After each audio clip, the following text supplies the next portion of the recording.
Hi guys, আজকে আমাদের গড়েরহাটে একটি ওয়াজ মাহফিল।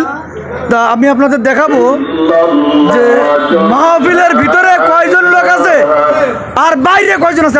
আমি আপনাদের এখনই দেখাচ্ছি, চলেন ঘুরে আসি। এরপরে আলোচনা শুনিয়ে মুগ্ধ করেছেন বিশিষ্ট ইসলামী চিন্তাবিদ জনাব হযরত মাওলানা আবু হানিফ সাহেব। দেখেন মানুষ সব রাস্তায় দোকান দিয়ে এই আলেমের ইলমের ভিতরে বারাকা নসিব করেন সকলে বলে আমিন। আমি আশা করি আপনাদেরকে কোরআন ও হাদিস থেকে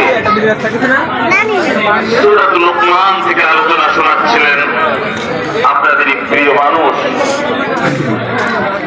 জনাব হযরত মাওলানা আখতার হুসাইন সাহেব। আল্লাহ তার কণ্ঠের ভিতরে বারাকা নসিব করুক বলে আমিন। আজকের মাহফিলের প্রধান আকর্ষণ সুদূর কুষ্টিয়া থেকে আগত আন্তর্জাতিক খ্যাতি সম্পন্ন মুফাসসির কোরআন, যিনি প্রতি বছর ভারতবর্ষে অসংখ্য মাহফিল করে থাকেন। চুরির ভিতর দোকান মনে হচ্ছে ঘোরাটা এত দোকানপাট, চুরির ভিতর চানাচুর, চাটনি যা আছে সব দিচ্ছে। মনে হচ্ছে একটা ওয়াজ মাহফিলের মেলা। একটা ওয়াজ মাহফিল কতটুকু সময় ধরে একটা ওয়াজ মাহফিল কতটুকু সময় ধরে হয়। আপনারা দয়া করে এভাবে দোকানপাট করতে দেবেন না। যারা আসবে তারা ওয়াজ শুনে চলে যাবে, ব্যাস।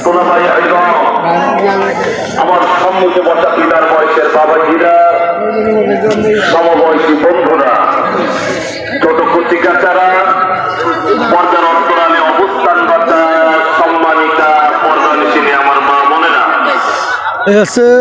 দেখেন যে কত লোক। প্রতিষ্ঠানে বসে এবার আমি দেখাবো যে সকলকে প্যান্ডেলের ভিতরে কত লোক আছে। আপনাদেরকে সালাম জানাই, আসসালামু আলাইকুম ওয়া রাহমাতুল্লাহ। এটা শুধু গলের মাঝে চিত্র না, এটা বর্তমান সারা বাংলাদেশের মাহফিলের চিত্র। আলহামদুলিল্লাহ, আসুন আমরা সরাসরি কোরআনে কারিমের আলোচনায় চলে যাব।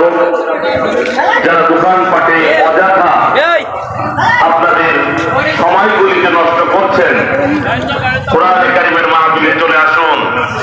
আল্লাহ রাব্বুল আলামিন আজকের এই মাহফিল কিয়ানাকে যদি কবুল করে নেন, কিয়ামতের ময়দানে এটা আমাদের জন্য নাজাতের ওসিলা হতে পারে, কথাটা ঠিক নয়।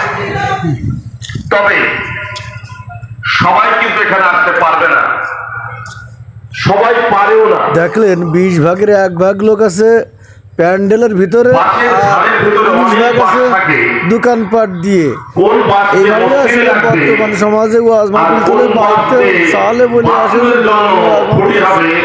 আসলে তারা দোকানপাট আড্ডা মেরে সিগারেট খেয়ে বেড়ায়।